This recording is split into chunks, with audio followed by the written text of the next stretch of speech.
very well in Michigan, having competed pretty hard against John Kasich up there, and for Trump to win it,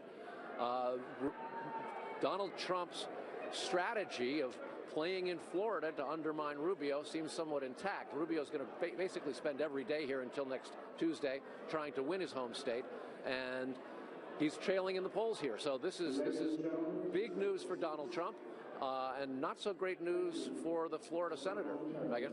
Is that the voice of God telling us something, Carl? What's going on there? It's the voice of God. It's the voice of God telling everybody to sit down because Mr. Trump is apparently about to re-enter the room. And on the subject of the menu and the stagecraft, just a moment ago, some of the staff brought out 2 huge butcher blocks of Trump steaks. I don't know if you can actually get this shot over my shoulder, but on either side of the podium, you see bottles of Trump wine, bottles of Trump water, and a butcher block of steaks, which is meant to represent Trump steaks.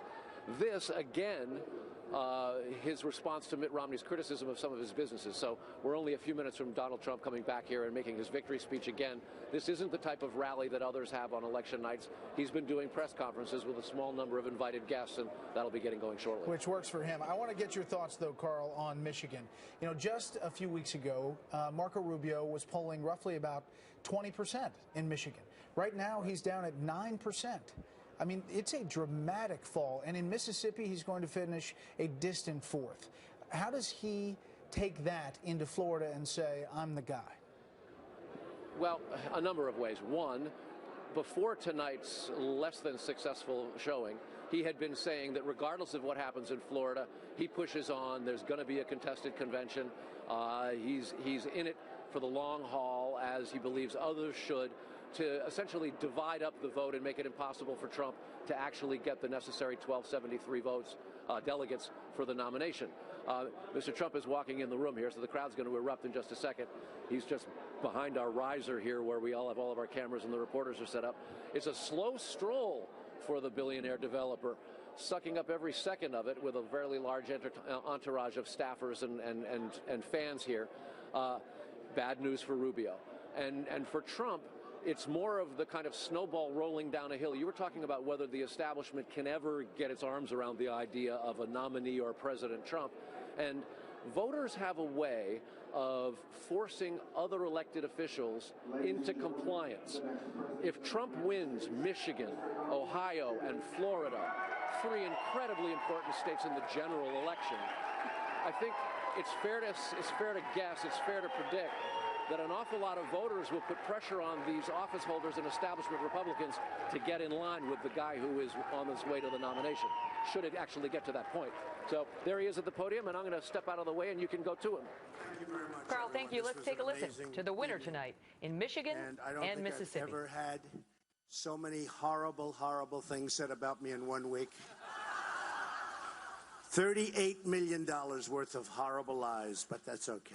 It shows you how brilliant the public is, because they knew they were lies, and it was just really amazing to watch. And to get these kind of numbers where they call them immediately is just something very special. So I want to thank the public. I want to thank the people of Michigan. I want to thank the people of Mississippi. And it is such a great honor. And it's also really wonderful to have you at Trump National Golf Club. Jack Nicklaus did this. It's a Jack Nicklaus signature course, and it's a great, great resort and place. And we have a lot of our members here, I see. And we love our members. And Jack, by the way, Jack Nicklaus is a special man, and he did a special job, and we love Jack. And we have another special man, Paul O'Neill of the Yankees. Come, stand up, Paul. Paul. In fact, Paul, you originally come from Ohio, right? Oh, wow. Paul O'Neill of the Yankees. Hey, Paul, you come from Ohio? Do you endorse me? I love you. Thank you, Paul. Thank you. Wow. That's a great endorsement from Ohio. Thank you. He's great. It looks like he go out there right now. So I just wanted to tell you that it was really an interesting week, an amazing week. I want to congratulate a lot of people, and including the candidates. I mean, this is not easy stuff. When you're doing this, it's pretty wild. And I must tell you, it's very, very important as a Republican that our senators and that our congressmen get reelected, that we put a good group of people together, that we keep the people that are there. We have some terrific people. Not all of them are on my side, but we have some terrific people. And it's very, very important. If we're going to be effective, it's very, very important. One of the things I'm most happy about is that the turnout has been just massive for every week, whether it's South Carolina or any place. I mean, it started pretty much with New Hampshire, and it really, Iowa, no matter where you go, it's records. I think it's actually the single biggest story in politics today. It's what's happening at the booth, the tremendous number of people that are coming out to vote. Some of the states are getting, in fact, one has 102% increase over 4 years ago. It's amazing, 102%. On average, you're talking about probably more than 50. You're talking about millions and millions of people, whereas the Democrats are down 30, 35%. They're down from what they were. We're up by 50% and even more than that. You're talking about millions of people. So I actually think it's the biggest story in politics today. And I hope that the Republicans will embrace it. We have, don't forget, we have Democrats coming over, very importantly. We have independents coming over, and they haven't done that ever, probably ever.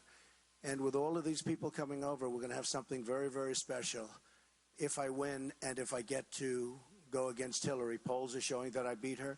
And some of the polls have me beating her very easily, because when you take advantage, we will take many, many people away from the Democrats, and we'll take many, many people away that normally go Democrat as independents. And we're seeing that.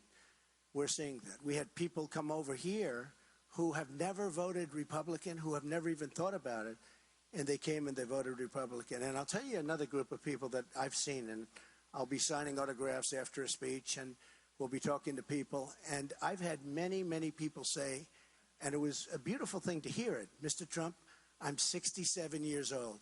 Many people. I'm 67 years old. I've never, ever voted before. I've never come close to voting before. This is the first time I'll ever vote. And that's so amazing. It's so amazing. And they do it with such spirit, so it's really great. I want to thank the special interests and the lobbyists, because they obviously did something to drive these numbers. I mean, we're close to 50 and 40, and but I want to congratulate them, because to raise that much money that quickly is a pretty good feat, right? Do we agree?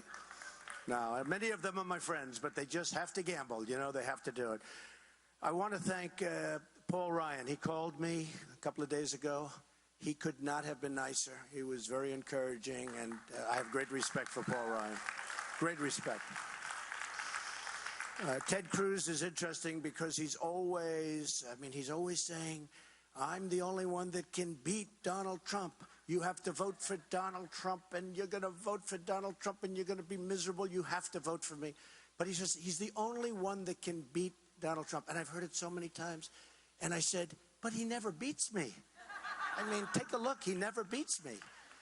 Meaning he rarely beats me. The fact is that we're going to do well. Ted is going to have a hard time. When he gets to certain states, he's going to have a hard time. One of the things we do is we get up to New York. I'm going to do great. We get to New Jersey. I'm going to do great. Chris Christie's here someplace, and the governor of New Jersey, great prosecutor. I watched what he did to Marco. Where's Chris? He's around here somewhere. And great prosecutor, and he's and really, when he came and called and he said, I've seen this, it's an amazing thing. It's a movement. Many people have called it a movement. I mean, 4 covers in the last 3.5 months on Time Magazine. I mean, many people have called it a movement. And part of that movement's what I said before. I mean, it's the people want to be involved. So when Chris called, and when Sarah Palin called, and when Jerry Falwell Jr. called, and when Joe Arpaio called, I mean, you know, when Joe Arpaio of Arizona calls, that Trump is tough on the border, okay? And I don't want to be tough. I want to be fair. But we're going to have borders again, folks. We're going to have borders. We're going to have the wall. We're going to have borders. And people are going to come to the country, and they're going to come into the country, and they're going to be very happy, but they're coming in legally. They have to come in legally.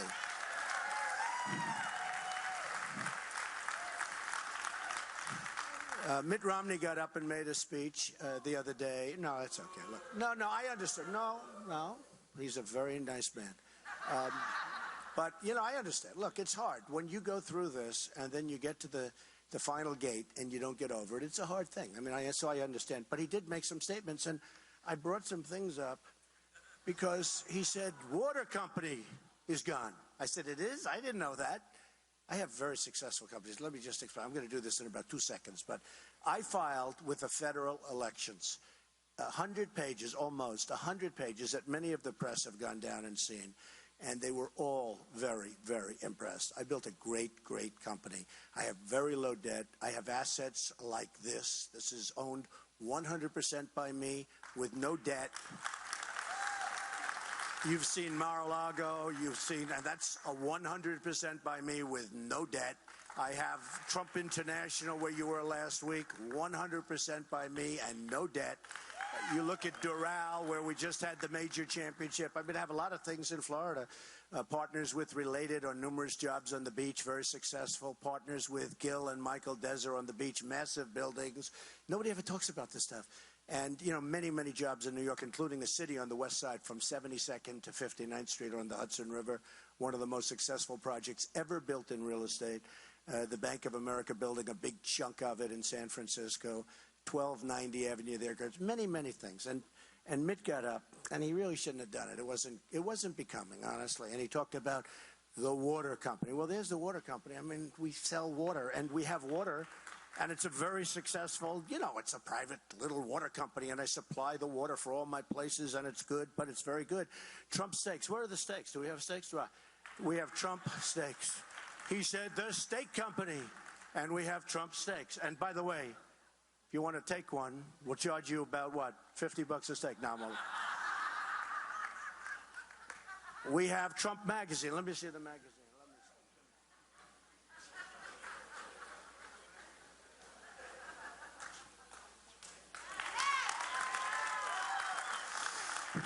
He said, Trump Magazine is out. I said, it is? I thought I read one 2 days ago. This comes out, and it's called The Jewel of Palm Beach, and it goes to all of my clubs. I've had it for many years, and the magazine is great. Anybody want one? Here, take one. My club champion. So, and the airline, by the way, I sold the airline. He said, Trump Airline. Well, I sold the airline, and I actually made a great deal. Complicated. And in really terrible times, the economy was horrible, and I made a phenomenal deal. I had the shuttle, and I sold it. I made, so I'm hearing about all of these things. And by the way, Trump University, we're holding it when I win the lawsuit, which I'll win. They did an ad, Rubio did an ad the other day. He had 2 or 3 people, and the 3 people were saying, it was so terrible. The reason I didn't settle, every one of these people, in fact, we sent them out, and the reporters don't like to report it, but we sent their letters out, their report cards. Their report cards were all excellent. Beautiful statements. We love it. You can't settle cases when the person suing you has given you letters and in some cases tapes saying how great it is. It was a very nice thing, so we're putting it on hold. If I become president, that means Ivanka, Don, Eric, and my family will start it up. But we have a lot of great people who want to get back into Trump University. It's going to do very well, and it will continue to do very well. But we have a lawsuit where they're trying to get, we have one of these class action lawyers guys, and it's ridiculous. But we'll win that lawsuit. And I just want to explain. And the United States should be this. I don't settle lawsuits, very rare. Because once you settle lawsuits, everybody sues you. Very simple. It's like business. I teach it. When you settle lawsuits, it's easier to settle. Sometimes it's cheaper to settle. But once you settle, I had a friend who taught me a long time ago. He was sued, and the same business was sued all the time. He said, Donald, I never settle. The lawyers learn you don't settle, they don't sue. So I don't settle lawsuits. When I watch these banks, they're settling lawsuits all the time. They get paid $40 million a year, a banker. And then he settles lawsuits with governments and other people, giving billions and billions of dollars. I don't do it.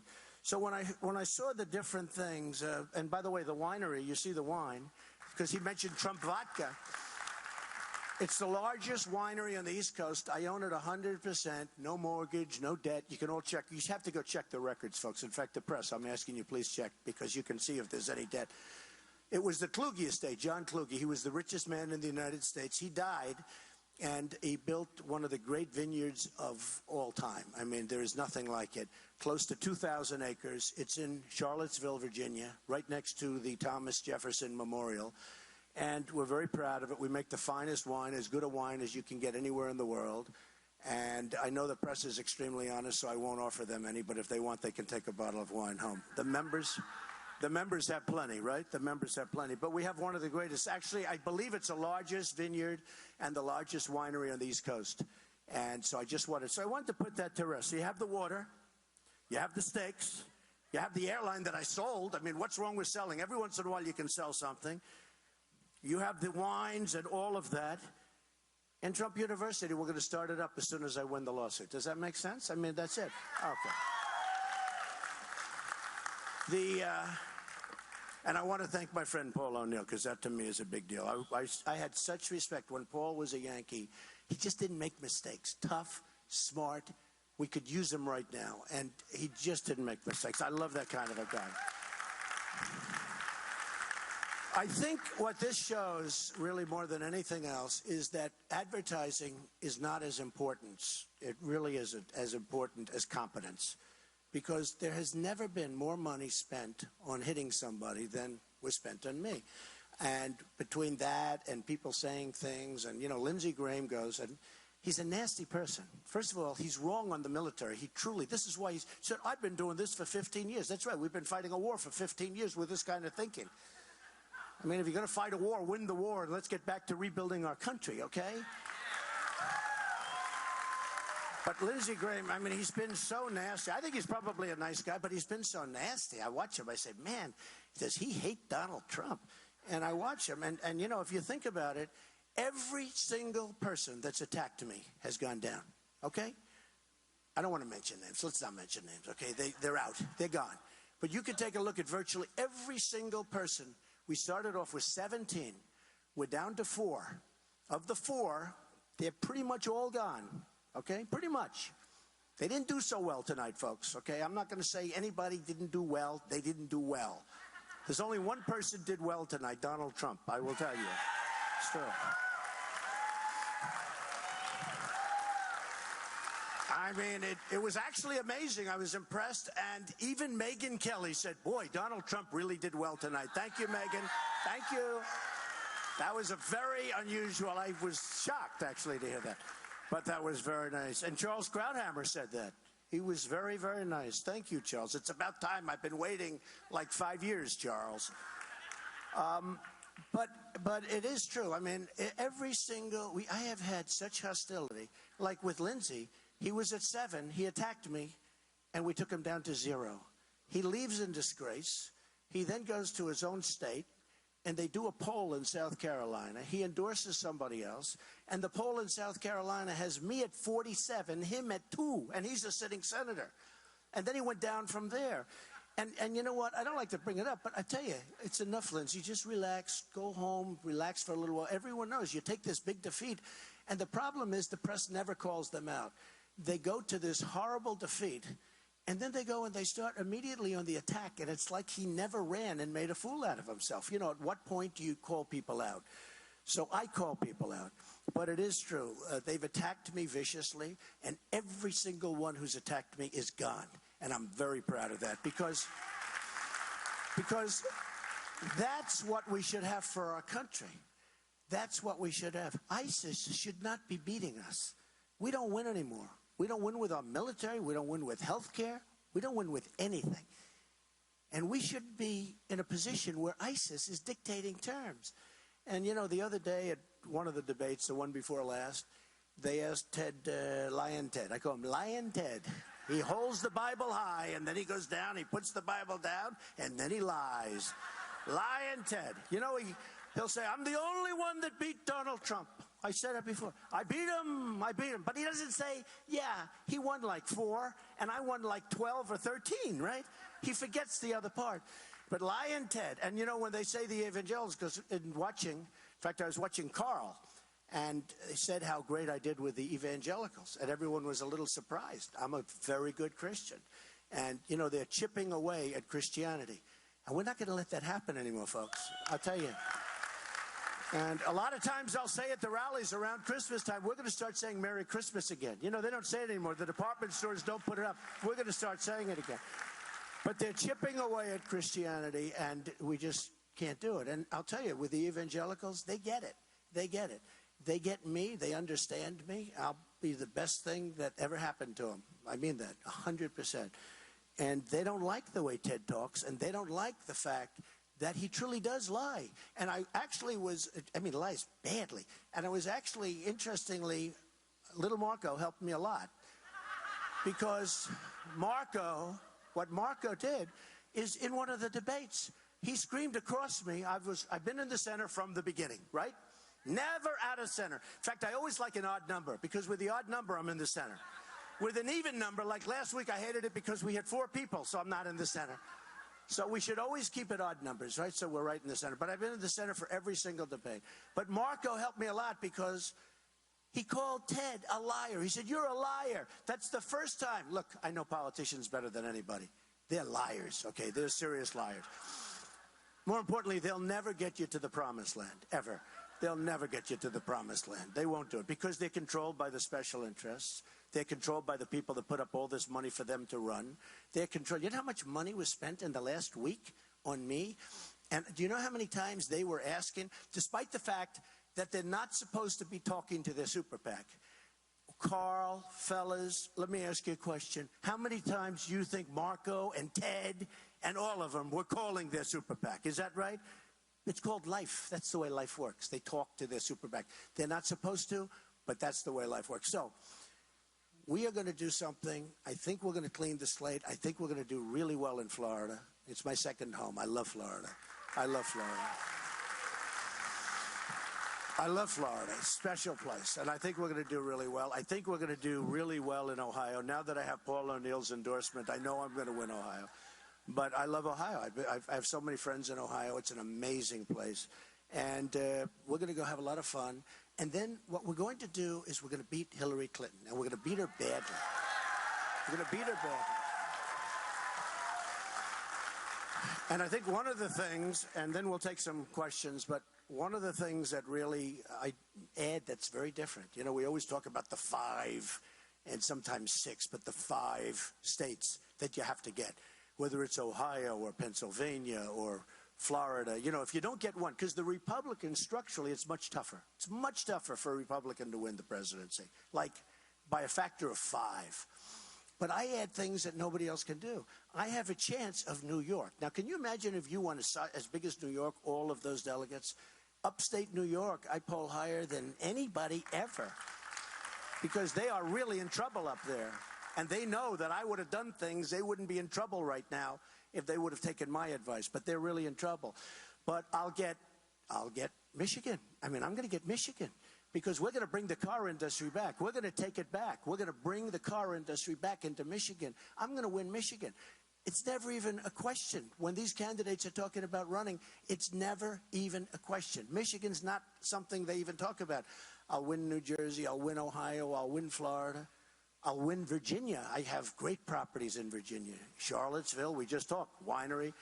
On the Potomac River, we have one of the great places in the world. I have 600 acres on the Potomac River, one of the great pieces of property in the world. Very, very successful place. You know, I have a lot of employees in Virginia. And it seems that when I have something in a location, like when I'm in Virginia and I have a lot of employees, I have great places, Florida where I have Doral. Doral was great last week with Adam Scott. 2 days ago, Adam Scott. How good was that? Who's a great young man, and the way he won the tournament, the Cadillac World Championship. But when you have property in a state, it means you love the state. It means you have a lot of employees. You pay these employees. You take care of their health care. You take care of their education for their families. You take care of so many things. And you just do well. So I think I'm going to do great there, and I think I'm going to do great in Ohio. And I really look forward to it. I'm going to be working very hard between the two. And Illinois, I have one of the greatest buildings in the world. In Chicago, I have one of the greatest buildings, rated the #1 hotel in North America. And I'm very proud of it. It's a great, right on the river. And it's a great, great building. And maybe that's where we have our next news conference. And, maybe we'll do it right in Chicago. So let's see what the press has to ask, and we'll then go home and we'll go celebrate a lot of victories. Yes, go ahead. CBS. Republican nominee.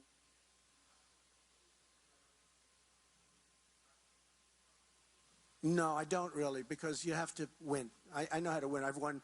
These people will tell you, have I won many club championships? Stand up. Stand up. Stand up. Have I won many club championships? Does Trump know how to close? Believe it or not, it's not so different. Winning is winning. You got to be not easy to win club championships, believe me. And I'm not talking about with strokes. I'm talking with no strokes. But the fact is that I like to close things out. So until the last person is gone, again, we started with a field of 17, and now we're down to 4. And I really want to close things out. I don't want to start thinking in terms. I have not even focused on Hillary yet. I'm doing well. Numerous polls have me winning, but I haven't even started with her other than 4 weeks ago when I actually hit her very hard because what she said was wrong. Against Hillary Clinton, if you were going to... Oh, there are many cases. I mean, many cases. The case, I have all night, okay? I mean, you'd have to go on for hours. Hillary is going to be very easy to beat. She's a very flawed candidate. Very, very flawed candidate. And it's going to be, I believe it's going to be a very, very easy target. If she's allowed to run. Because there's a real question as to whether or not she's even going to be allowed to run. And if the government is going to do its job properly, she will not be allowed to run. Okay. Go ahead, Tom. Well, I have no message to Marco. I think that, he has to make his own. It's been a tough night for him, but he's going to make his own decision. I've actually had a good relationship with Marco, believe it or not. He became hostile about 2 weeks ago, and it didn't work. See, hostility works for some people. It doesn't work for everybody. Okay? No, but he became very hostile. And you know what? It doesn't work for him. He was better. He would have been better off had he kept the original pitter-patter going. But this didn't work. Say it, Tom, a little louder. Well, I've been outspent by everybody. I mean, part of the beauty, look, I have much more money than all of them put together times 20, okay? But I'm a businessman. I don't have to spend. Why should I spend the money? I've spent probably $25 or $30 million. Other people have spent $160 million. You have the numbers. In New Hampshire, as an example, I spent $1.5 million, and somebody else spent $48 million. I was 1. The other person was number 5. Wouldn't it be nice if we had a country that worked that way? Right? Right? So the CNN poll came out, and I was 41. In fact, I was 49, and second is 15 and 15. And, and I've spent less money than anybody else. Now, the phony Wall Street Journal poll just came out, where I'm still number 1. But that poll, if you remember the poll from South Carolina, the Wall Street Journal NBC poll was the phoniest, most disgusting poll I've ever seen, okay? I don't believe that poll, and I don't know who's making up that poll, but they should not pay their bill. I don't do that. People say, oh, Donald Trump doesn't pay the bill. That's true. I never pay bills when somebody does a bad job. They did such a bad job during the South Carolina run. They had me practically dying in South Carolina the day before. I mean, they did that with viciousness and vindictiveness, and it looked like I was really in trouble. And then I won in a landslide.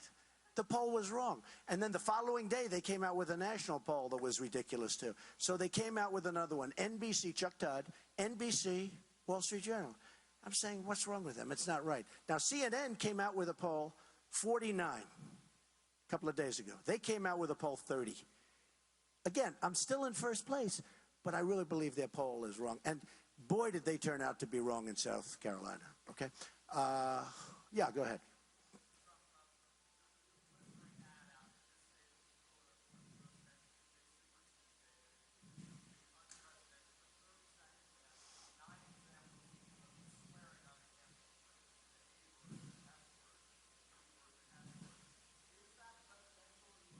I'll be honest with you. I saw it. I was a little concerned with that ad until I saw it. I think it's better than any ad I've ever taken for myself. I do. You know why? Let me just tell you why. No, I really mean it. I really mean it.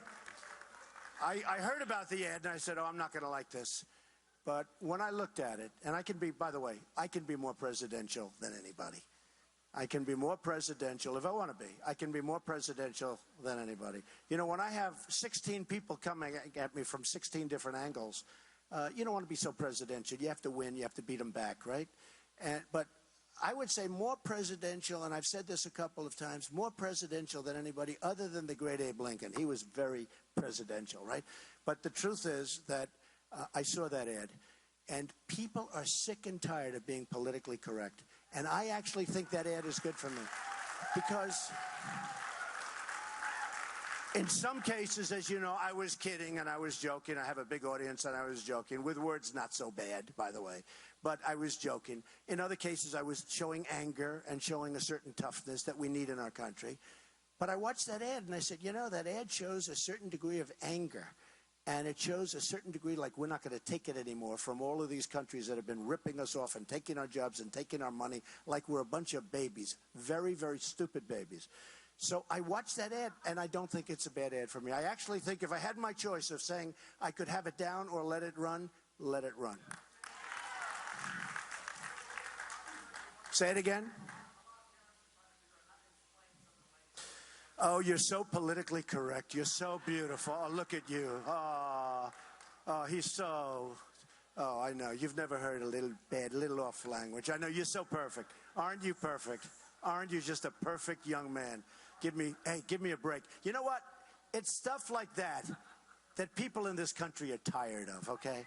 It's stuff like that. Sarah?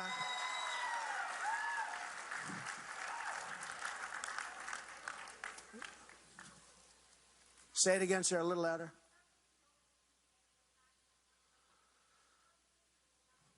Well, maybe at some point they will, but look, I hear $39 million has been spent. I'll be honest with you. I'm very surprised. I looked at the numbers. In Mississippi, I'm close to 50%.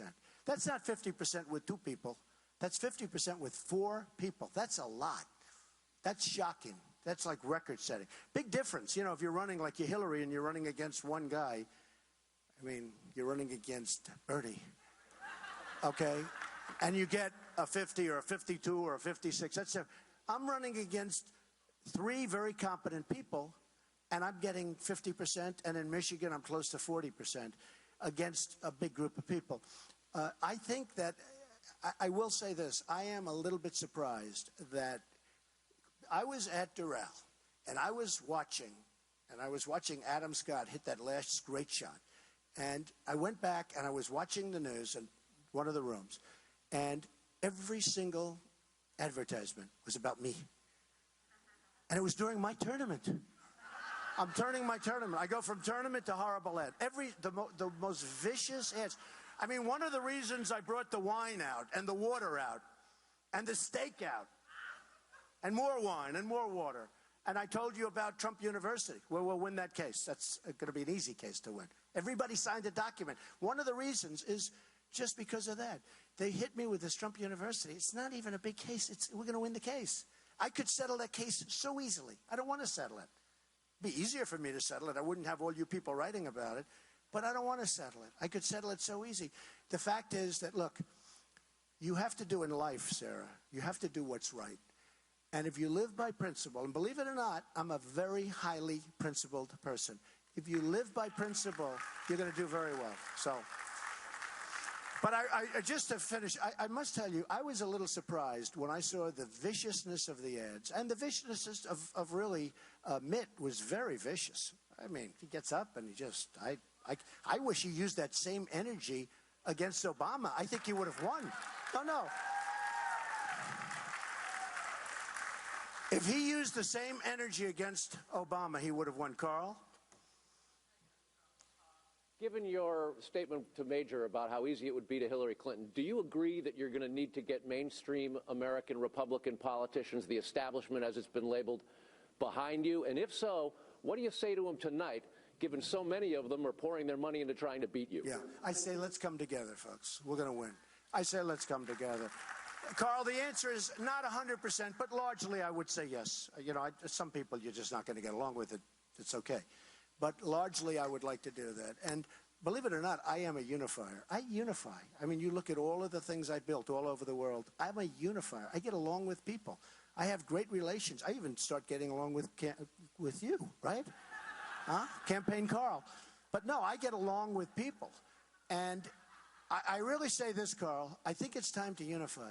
We have something special going in the Republican Party, and unfortunately, the people in the party, they call them the elites, or they call them whatever they call them, but those are the people that don't respect it yet. We have millions and millions of people. I discussed it before. We have millions and millions of people coming up and voting, largely for me, in all fairness, but for other people also. And Carl, you know this because I've seen you report on it. It's a record. It's a record. It's never happened before. In 100 years, what's happening now to the Republican Party has never happened before. And the people in the party, whether you call them establishment or not, you can call them anything. I don't know if there is such a thing as the establishment, frankly. But whether you call them the establishment or not, they should embrace it. They should, you know, the Democrats would love to have what's happening. I have friends on the other side. They say, boy, would we like that to happen. You know, Carl, they're down 35%. There's no spirit there. Whereas we're way up with millions of people. So what I say to the Republicans is embrace it. We will win the election easily. But as you just described, Mitt Romney and Lindsey Graham, in your words, have been attacking you viciously. Yeah.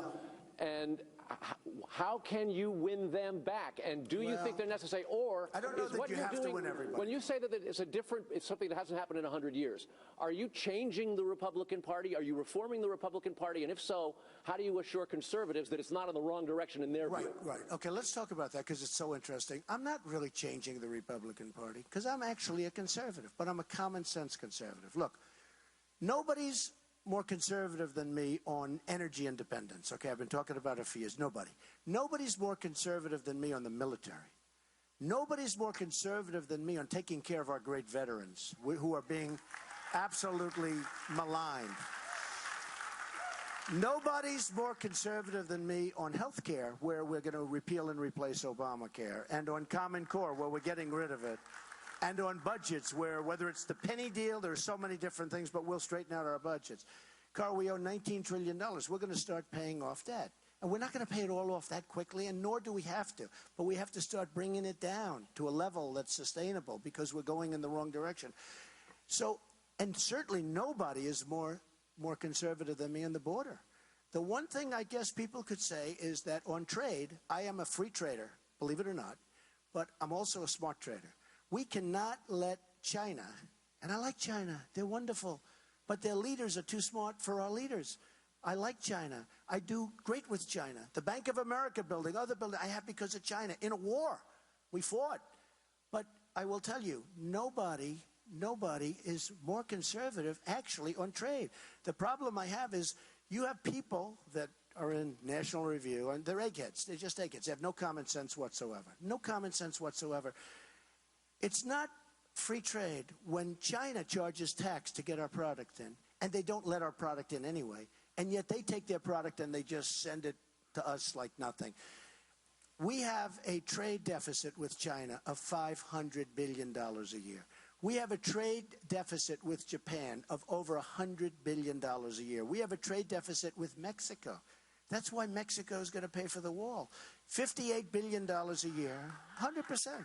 It's 100%. You know, these guys come up that I'm against, and they say, you're not going to get Mexico to pay for the wall. I said, of course I am.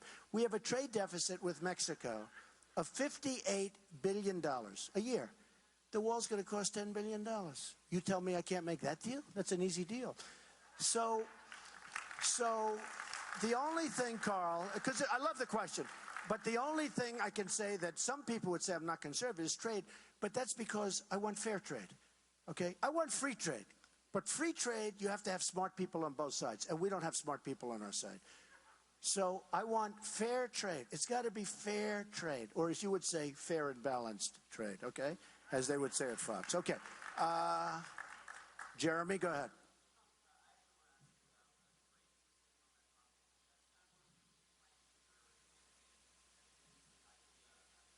Very important.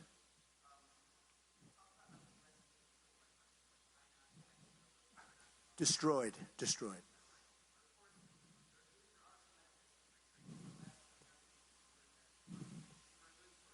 Yeah.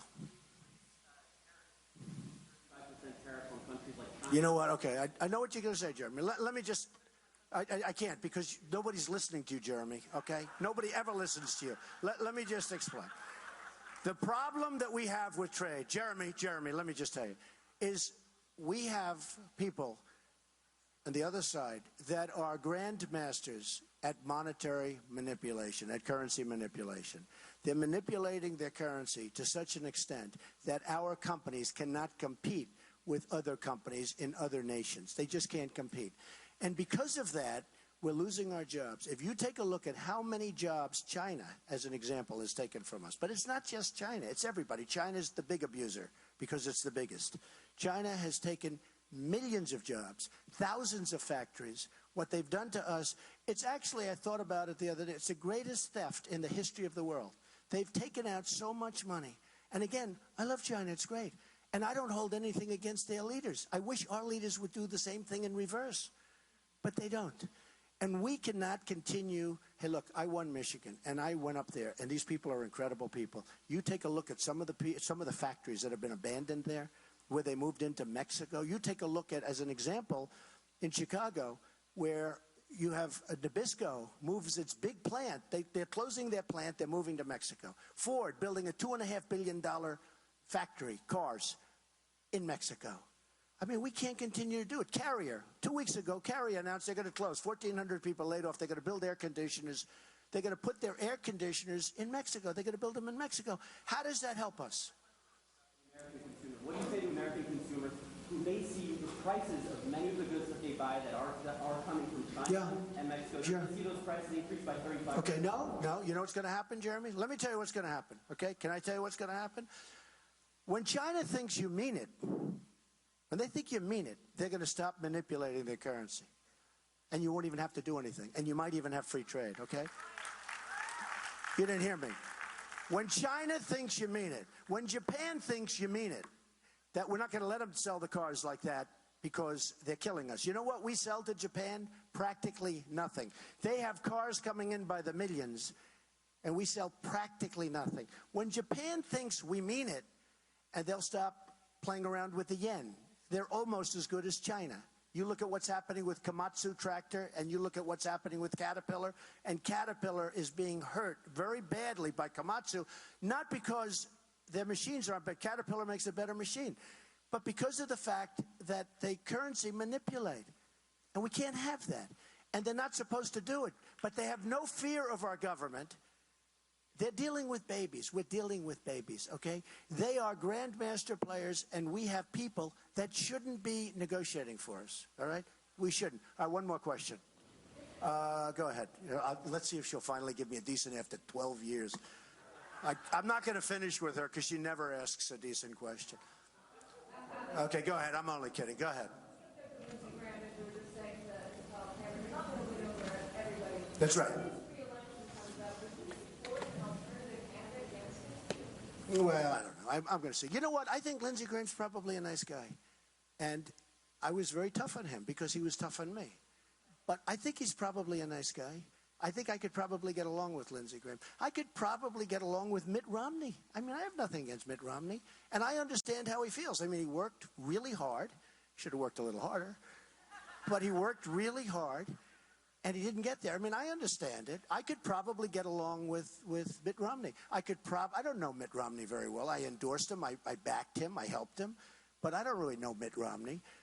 I could probably get along very well with Lindsey Graham. But he goes on television. He's very nasty. And when they're nasty, you have to be nasty back. I can get along with people. Look, the bottom line is we have something going that's so good. We should grab each other and we should unify the party. And nobody's going to beat us, okay? Thank you very much, everybody. Thank you. I appreciate it. Thank you very much. A fascinating hour with Donald Trump, who called for the party to come together, sounding very much like he was already the nominee, talking about how he hopes the Republicans embrace what he's done, attributing some of the high turnout we have seen in this election to his presence in the race, acknowledging other candidates may have had a role in it as well, talking about how the GOP majorities need to be maintained in Congress, and saying, I'm a unifier. I unify. Also veering off into what many on Twitter said sounded a bit like a QVC presentation about his steaks and his water and his magazine, saying, I have very nice products. Veering off into the discussion we've heard before about Little Marco and Lion Ted. And he took it from there. Even a shout out to Fox News a couple times in that presentation. And you had the cutaway that you weren't really ready for. An amazing kind of press conference, stream of consciousness. Yeah. I will be more presidential than anyone but Abe Lincoln. It was truly amazing, and he held all of the news channels, it looks like, stayed with it. Interesting fact about ads, as you look at Donald Trump shaking hands in Michigan. The pro-Rubio super PAC spent $1.2 million on ads. Pro-Kasich and his team spent $770,000. Trump just started airing ads in Michigan, in which he won tonight with $184,000 just this weekend. But interestingly, Ted Cruz spent just $1,112 and